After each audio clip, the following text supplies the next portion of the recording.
सतयुग की शुरुआत, एक युग जहां सच और पवित्रता का दीपक सदा जलता था। इस युग में भक्ति और शुद्धता का ऐसा प्रकाश था जो हर अंधकार को मिटा देता था।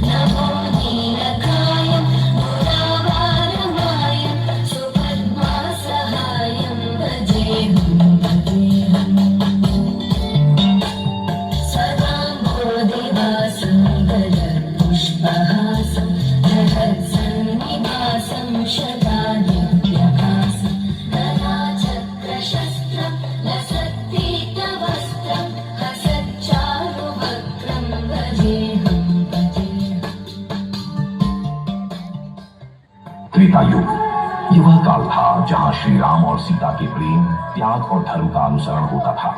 यह युग था मर्यादा और आदर्श का, जहां हर बलिदान में समर्पण और साहस का प्रत्यक्ष दर्शन होता था। श्री रामचंद्र कृपालु भज मन हरण भव भय दारुणं। श्री रामचंद्र कृपालु भज मन हरण भव भय दारुणं। नव कंज लोचन कंज मुख कर कंज पद कंजारुणं। श्री रामचंद्र कृपालु भज मन।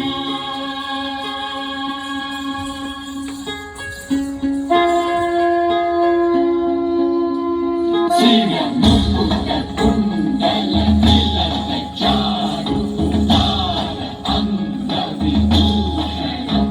आजानु भुज शर चाप धर संग्राम जित धर दूषण। शिव मुकुट कुंडल तिलक चारु उदार अंग विभूषण। आजानु भुज शर चाप धर संग्राम जित धर दूषण। श्री रामचंद्र कृपालु भज मन। द्वापर युग, एक ऐसा युग जहां प्रेम और युद्ध का साम्राज्य था। इस युग में श्री कृष्ण की नीति और उनकी चतुराई ने मनुष्यों को धर्म के मार्ग पर चलने की प्रेरणा दी।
श्री कृष्ण का रूप ऐसा था कि देखने वाला उन्हें देखता ही रह जाए।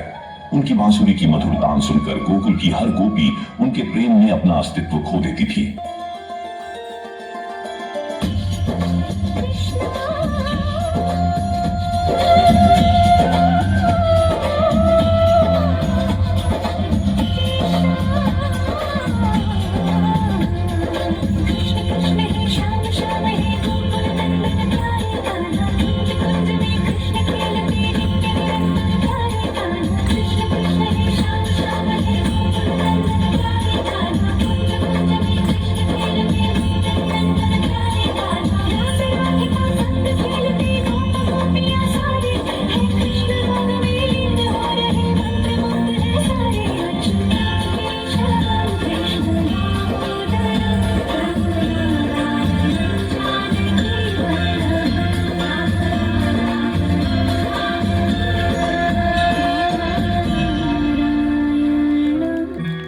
घोर कलयुग, जहाँ इंसान में इंसानियत नहीं बची, अपने ही अपनों से धोखा करते हैं। चारों ओर छल और कपट का ऐसा बादल छाया है, क्रूरता के तेजाब की ऐसी वर्षा हुई कि सारा संसार नरक के दरिये में डूब गया। कलयुग अपनी चरम सीमा पर पहुंच चुका है। कांच की नींद आई, पत्थर के ख्वाब लाई। कांच की नींद आई, पत्थर के ख्वाब लाई।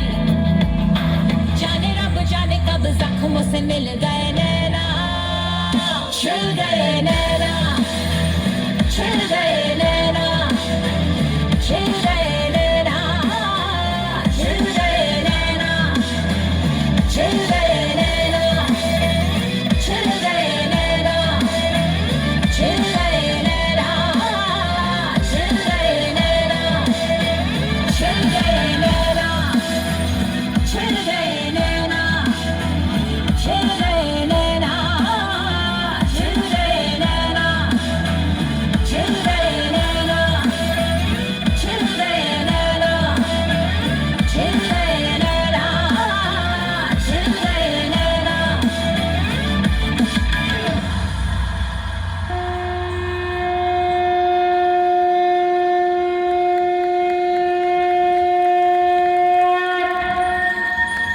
भक्त के लिए भगवान हमेशा आता है। मैं विष्णु आ रहा हूँ कल्कि का अवतार लेके इस धरती पर, इंसान को हैवानियत से मुक्त करने। प्राणान्तं कलियुद्धम् अहं विष्णोरवतारम्